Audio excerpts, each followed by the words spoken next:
Hi every one, welcome to global short and academy. இந்த வீடியோவில் நம்ம தமிழ் ஷார்ட் அண்ட் லெசன்ஸில் வர தனிக்குறிச்சொற்கள் பார்க்க போகிறோம். இது பார்ட் 5.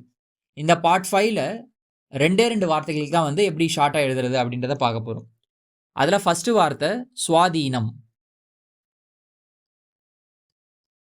சுவாதீனம் அப்படின்னா ஒரு விஷயம் ஒருத்தருடைய ஃபுல் கண்ட்ரோலில் இருக்குது அப்படின்றத குறிக்கிறது. இதெல்லாம் பழைய வார்த்தைகள், நம்ம யூஸ் பண்ணுறது கிடையாது. முழு கட்டுப்பாடு அப்படின்னு சொல்லிட்டு சொல்லலாம். சுவாதீனம், சுவாதீனமாய். இதை எப்படி எழுதுறது பாருங்க. சா சுழி தா, அவ்வளோதான். அடுத்து சுயேச்சை. சுயேச்சை அப்படின்னா இண்டிபெண்ட்டாக இருக்கிறது, சுதந்திரமாக. சுயேச்சை இல்லைன்னா சுயேச்சையாய். இதை எப்படி எழுதுறதுன்னா சா சுழி சா எழுதணும், அவ்வளோதான். ஓகேங்களா? ரெண்டுத்துலையுமே வந்து சிறிய சுழி தான். இதோட இந்த பார்ட் வந்து முடியுது. அடுத்த வீடியோவில் சுருக்கங்கள் வந்து பார்க்கலாம்.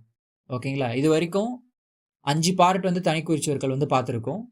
ஓகேங்களா? இந்த 2 வார்த்தையுமே வந்து ஆஃப் பேஜ் எழுதி ப்ராக்டிஸ் பண்ணுங்கள். சரிங்களா? தேங்க்யூ.